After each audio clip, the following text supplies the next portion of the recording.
Before he said a single word, they had already decided. The lecture hall at the University of Michigan, specifically room 302 in the East Hall Mathematics building, was a space that seemed to actively discourage comfort. It was a cathedral of high-stakes academia, characterized by the smell of ancient floor wax, the ozone of overworked projectors, and the faint, bitter scent of coffee that had gone cold hours ago. The air was heavy with old ambition, a palpable weight that settled on the shoulders of every student who crossed the threshold. This wasn't just a place of learning, it was a place of judgment. The fluorescent lights overhead hummed with a specific, irritating frequency, a constant reminder of the sterile, unforgiving nature of the advanced calculus track. For the students sitting in the tiered wooden seats, the anxiety was a physical presence. They knew the lore of this room. One missed theorem, one stuttered response, or one failed midterm under Professor Linda Cartwright didn't just result in a lower GPA, it became a permanent stain on a budding academic's reputation. Professor Cartwright's course wasn't merely an educational requirement, it was a filter, a deliberate, merciless system designed to isolate the elite from the perceived pretenders. On this particular morning, the atmosphere was even more charged than usual. The front rows, typically a buffer zone of nervous undergraduates, had been surrendered to a tribunal of visiting dignitaries. 8 professors from across the Ivy League and elite Big Ten institutions sat with their legs crossed and leather-bound notebooks open. They were the gray-haired gatekeepers of the mathematical world, men and women who spoke in the hushed, resonant tones of those who had never been told they didn't belong. They were there to witness Cartwright's legendary pedagogy, a style that leaned heavily on the Socratic method if Socrates had been a prosecutor. Amidst this sea of high-tension academia sat Daniel Reed. He was positioned in the middle rows, a deliberate choice to remain part of the collective while maintaining a perspective that was entirely his own. Clad in a simple gray hoodie and worn jeans, he looked like 1,000 other students on campus, yet he was fundamentally distinct. Between his fingers, a cheap plastic pen spun with a rhythmic, hypnotic fluidness, a kinetic outlet for a mind that was already operating at a higher frequency than the room around him. His notebook was open, but it didn't contain the frantic, messy scribbles of his peers. Instead, it was filled with a script so dense and precise, it resembled a forgotten dialect. For Daniel, math wasn't a set of rules to be memorized, it was a living language, a way to map the unseen architecture of the universe. As the only black student in the advanced section, Daniel lived in a state of constant, heightened awareness. He noticed the way the visiting professor's eyes skipped over him when they scanned the room for promising talent. He noticed the slight pull of Professor Cartwright's lips when she looked in his direction, not a smile, but a momentary calculation of his presence. He felt the weight of the affirmative action whispers before they were even uttered. He was a statistical anomaly in their eyes, a glitch in the system they intended to ignore until it inevitably corrected itself through failure. The silence was broken by Professor Whitaker, a man whose career was built on the foundation of discouragement. Leaning toward a colleague from Chicago, Whitaker's voice carried just enough to be heard by those with ears tuned to the frequency of condescension. "That black kid in the middle row," he whispered, gesturing vaguely with a pen. "He looks like he wandered out of a remedial English lit class. I give him 20 minutes before the first derivation leaves him completely stranded." His colleague chuckled, a dry, papery sound, probably a diversity quota placement. These upper-level transformations aren't designed for, well, they require a certain foundational rigor that isn't easily mimicked. Daniel heard every word. The insults didn't sting with the freshness of a new wound. They were familiar, like the hum of the fluorescent lights. He didn't tighten his grip on the pen or change his posture. He simply stayed completely still, completely present. He understood something that Whitaker and Cartwright did not, that their narrow definitions of excellence were based on aesthetics and pedigree, while his was based on the undeniable, objective truth of the numbers. He wasn't there to gain their approval or to fit into their mold. He was there to dismantle the very idea that they were the sole arbiters of genius. As Cartwright stepped toward the chalkboard, chalk held like a conductor's baton, Daniel prepared himself.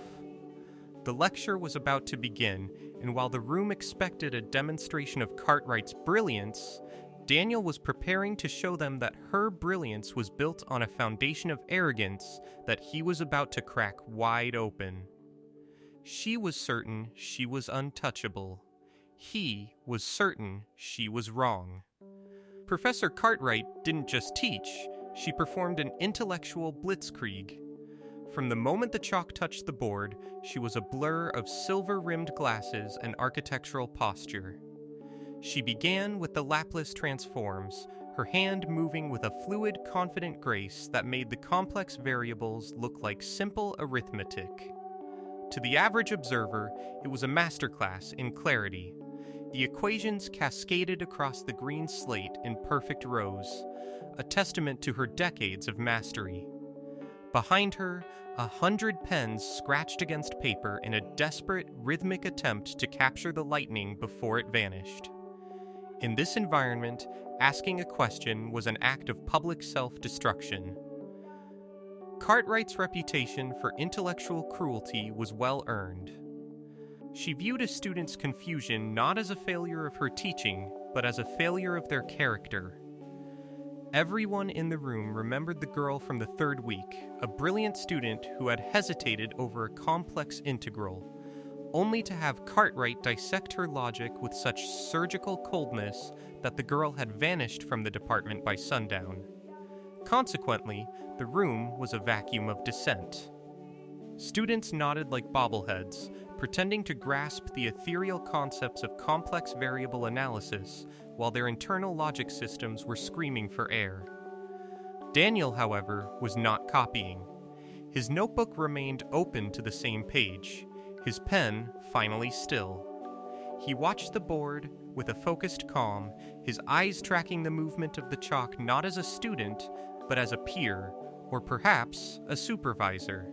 He wasn't looking at the symbols, he was looking at the spaces between the pieces. He was looking for the structural integrity of the argument she was building. And then, at the third transformation, near the second coefficient, he saw it. It was a minute error, a sign error buried within a nested function, applied 4 steps before the primary derivation was even complete. In the context of the massive, sprawling equation, it was a hairline crack through glass. At this stage, it looked harmless. But Daniel's mind leaped forward, simulating the next 20 minutes of the lecture. He saw how that single, incorrect negative sign would propagate through the system, distorting every subsequent result until the final answer emerged as a beautiful, elegant lie. He looked around. The visiting professors were leaning back, their faces masks of professional admiration. Whitaker was nodding, a smug smile playing on his lips as he watched Cartwright perform. None of them saw it. Their blind faith in her authority had rendered them mathematically blind. Daniel looked back at Cartwright. She was already 5 lines past the mistake, her voice a steady, rhythmic drone of absolute certainty. He knew the social physics of the room. A black student in a hoodie interrupting a legendary professor in front of an international audience wasn't a correction. It was a provocation. It was an invitation for Whitaker to fulfill his prophecy of Daniel's failure. He raised his hand. The movement was slow, deliberate, and final. Professor, there's an error in the transform. The silence that followed was visceral. It was the sound of 100 hearts skipping a beat. The scratching of pens stopped so abruptly it felt like a physical impact. Cartwright didn't turn around immediately. She finished the line she was writing, her back a rigid monument to academic ego. She let the silence stretch, using the tension to exhaust her prey. When she finally turned, her expression wasn't one of annoyance, it was a terrifying cold amusement. "An error?" she repeated, her voice dropping an octave, becoming soft and surgical. She looked at the visiting professors as if sharing a private joke at Daniel's expense. "You're certain, mister?" "Reed. Daniel Reed. And yes, I'm certain." Cartwright's smile widened, but it didn't reach her eyes. She held out the chalk, an offering that felt more like a weapon. "Then by all means, Mr. Reed, come show us where I've led us astray. Correct the mistake that these 8 doctors of mathematics apparently missed." Daniel stood up. The walk from his seat to the front of the room felt like a mile under the scorching heat of 200 eyes. Whitaker leaned forward, his arms uncrossed, his face lit with the anticipation of a man about to watch a train wreck. Daniel took the chalk. He didn't look at the audience. He didn't look at Cartwright. He looked at the board. For the next 90 seconds, the only sound in the room was the sharp, rhythmic click-clack of chalk on slate. Daniel didn't just fix the sign. He traced it back to its origin, rewriting the middle section of the derivation to show exactly why the error had occurred. He then bypassed her convoluted path, using a more elegant symmetry he had discovered in his own studies to reach the correct conclusion in half the steps. It was a precision and economy that made Cartwright's original work look like a rough draft. He set the chalk down and returned to his seat without a word. The silence shifted from shock to a profound, uncomfortable realization. The student next to Daniel whispered, "He's right," a small sound that echoed like a thunderclap. Cartwright stood before the board, her eyes scanning the new lines. For a moment, her posture faltered. She saw it. She saw the elegance she had missed. "Not bad," she finally said, her voice flat as a closed door. But the power dynamic in the room had shifted permanently. Daniel hadn't just corrected a problem, he had dismantled the myth of her infallibility. She kept raising the stakes, he kept cashing them. Professor Cartwright was a creature of high-stakes academic warfare. In her world, an admission of error was a blood sacrifice, and she wasn't about to bleed out in front of her peers. Rather than acknowledging the brilliance of Daniel's correction, she pivoted. She changed the game with the practiced ease of a veteran general. She turned back to the board, erasing the previous work with a ferocity that sent chalk dust billowing into the air like smoke on a battlefield. "If the basics are beneath you, Mr. Reed, let's see how you handle the frontier," she said, her voice now edged with a sharp, competitive frost. She began writing a new problem. This wasn't advanced calculus anymore. This was a nightmare of nonlinear transformations, nested integrals, and high-order differential systems. It was a problem of such layered complexity that it belonged in a doctoral defense, not an undergraduate lecture. She was no longer teaching, she was hunting, throwing a gauntlet at Daniel's feet that was designed to crush him under the weight of his own hubris. The room began to murmur. Even the visiting professors looked uneasy. The woman from Stanford began scribbling in her notebook, her brow furrowed in a concentrated effort to even parse the question. Whitaker was practically vibrating with renewed satisfaction. To him, this was the inevitable end. No student, regardless of their natural talent, could solve a problem of this caliber without years of specialized training. "Nobody solves that in a classroom," he whispered. "She's ending him." Daniel looked at the board. He didn't flinch. He didn't look overwhelmed. He looked bored. He stared at the sprawling mess of variables for exactly 4 seconds, just long enough to identify the structural intuition hidden beneath the chaos. He realized that Cartwright had tried to hide the solution behind a wall of unnecessary complexity, like a magician using smoke and mirrors. But Daniel could see the architecture of the problem. He stood up before she could even invite him. The next 10 minutes were a breathless quiet. Daniel worked with a steady, purposeful movement that suggested he wasn't solving the problem so much as he was revealing it. He moved through the nonlinear transformations with a logic that seemed to bypass standard methodology. He was using a more direct route, a series of variable substitutions that collapsed the nested integrals like a house of cards. The Stanford professor stopped writing and simply watched, her mouth slightly agape. She realized she was watching someone who didn't just understand math, but who felt the flow of logic the way a musician feels a rhythm. When Daniel set the chalk down this time, he didn't return to his seat immediately. He looked at Cartwright, who was staring at the board with an expression of recalculating a conclusion. The problem was solved. Not just solved, but perfected. The solution was so clean it was almost artistic. The visiting professors were no longer looking at Daniel as a curiosity or a placement. They were looking at him with the terrifying respect one gives to a peer who has suddenly surpassed them. Cartwright's response was the most unexpected move of the day. She didn't lash out. She didn't deny the result. Instead, she smiled, not the predatory grin from before, but a hard, calculating look of recognition. She saw in Daniel a mirror of her own younger self, but with a raw power she hadn't anticipated. "You're good, Daniel." "Very good," she said, her voice dripping with a new kind of challenge. "Which is exactly why a classroom isn't enough of an arena for you. There's a national competition next month. MIT, Stanford, Harvard, the best PhD candidates in the country. Prove your worth there, or your performance here is just a fluke." The gauntlet had been thrown. The room held its breath. Daniel looked at her, his eyes steady. "All right," he said, the two words carrying the weight of a vow. "I'll compete." Nobody trained like this. Nobody had a reason to. For the next 28 days, Daniel Reed ceased to be a student and became a monolith of focus.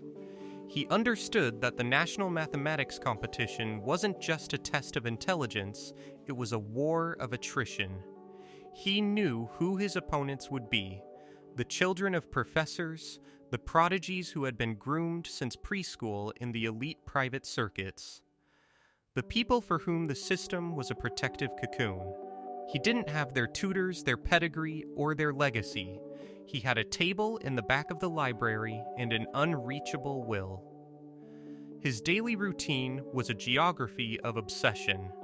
He arrived at the library before the doors opened, his backpack heavy with the archives of 15 years of competitions.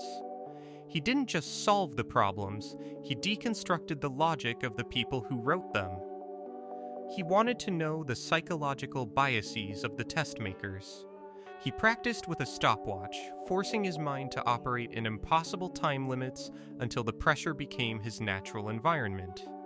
He filled thousands of pages with derivations, looking for the fastest route through every possible mathematical obstacle. His friend Brian, a physics major who had seen Daniel's rise in Cartwright's class, watched this transformation with genuine concern.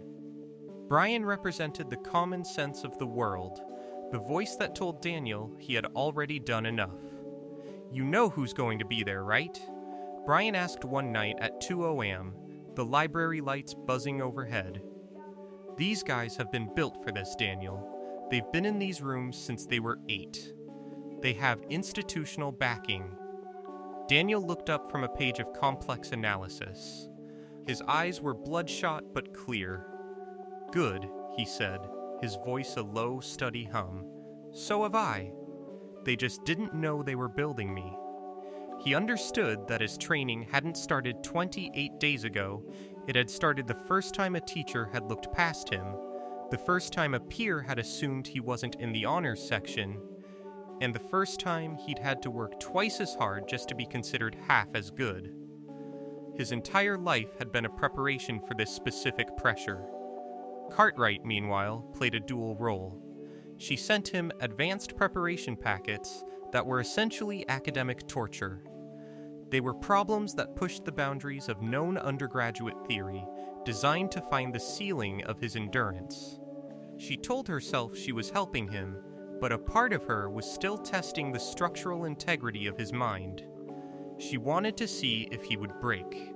Every time he sent the packets back, solved, corrected, and with a note saying thank you, these helped, her uncomfortable unease grew. Whitaker, hearing of Daniel's progress through the department grapevine, felt his confidence curdling into anxiety. He had expected the weight of the competition to do his work for him. He believed that the institutions and decades of precedent would eventually remind Daniel of his proper place. But Daniel didn't care about precedent. He believed in the objective language of math, a language that didn't care what a student looked like. For Daniel, the numbers were the only honest thing in a world full of liars. On the 27th night, as he sat in the silence of his room, running mental simulations of high-order systems, he wasn't afraid. He was ready. They came to watch him fail. They left unable to speak. The competition hall at the University of Pennsylvania was a sanctum of intellectual elitism. 400 people, the cream of the academic crop, sat in the gallery, their eyes fixed on the 32 contestants below. The air was thick with the particular confidence of the Ivy League. The competitors moved with the settled assurance of those who had been told since birth that the world was theirs for the taking. Daniel walked in, and the room assessed him in 3 seconds. He was the statistical outlier, the gray hoodie in a sea of tailored sweaters and university blazers. Cartwright sat at the judges' table, an unreadable monument to professional composure. Whitaker was in the observers section, his arms crossed, his face a mask of waiting for the inevitable. The first 3 hours were a blur of high-level calculation. As the problems grew in complexity, the field began to thin. One by one, the prodigies of Harvard and Stanford slowed down, their brows furrowing, their pens hesitating. By the final hour, the room's focus had narrowed down to 2 people, Daniel Reed and a PhD candidate from MIT who was widely considered the next field's medalist. Then, the final problem appeared on the massive screen. It was a masterpiece of mathematical cruelty. A nonlinear differential system embedded inside a Laplace framework, it was designed to be unsolvable under pressure. The MIT candidate stared at it, his face pale. He began to write, but his movements were frantic, a desperate attempt to brute force a solution. Daniel looked at the problem and saw the substitution in under 10 seconds. He saw the hidden symmetry that Cartwright had tried to teach him to find, but which he had already mastered in the library. He began to write. His pen moved with a fluid, uninterrupted logic. It wasn't a struggle, it was a revelation. The judges noticed first. The professor from Princeton, a man with 30 years of competition experience, stood up and walked toward Daniel's desk. He watched the lines of the solution bloom on the page. His face went completely still. He gestured for the Stanford professor to join him. She read the work, and her hand went to her mouth in a gesture of pure academic shock. They weren't just watching a student solve a problem, they were watching a new language being written. When the time was called, the room was a buzz of post-competition energy, but the judges were huddled in a deadly, respectful silence. The Princeton professor stepped to the microphone. "The winner of this year's National Mathematics Competition," he said, his voice echoing in the vaulted hall, "is Daniel Reed, University of Michigan." The silence that followed was the loudest thing in the room. Whitaker sat completely still, his worldview shattered in a single sentence. The MIT candidate looked at Daniel with a bewildered respect. The applause, when it finally came, was genuine, loud, and sustained, the sound of a 400-person revision of belief. Daniel stood up. He didn't celebrate. He didn't gloat. He looked at the room that had judged him before he'd spoken a word, and then he looked at Cartwright. She held his gaze, and for the first time in 11 years, she nodded. A small, private acknowledgement of a genius she could no longer deny. The next morning, back in Ann Arbor, Cartwright walked into her lecture hall. She didn't open her book. She didn't pick up the chalk. She looked at the 100 students who had spent weeks watching her try to break Daniel Reed. "Some of you," she said, her voice carrying a new, humbled weight, "owe Daniel Reed an apology." Then, she turned to the board and began the lecture. In the middle row, Daniel opened his notebook. He had already moved on to the next problem. He understood that the competition wasn't the end, it was just the proof of what he had known all along. If this story inspired you, share it with someone who needs a reminder of their own worth today. Like the video, subscribe to the channel, and keep coming back, because we have so many more stories like this one waiting for you.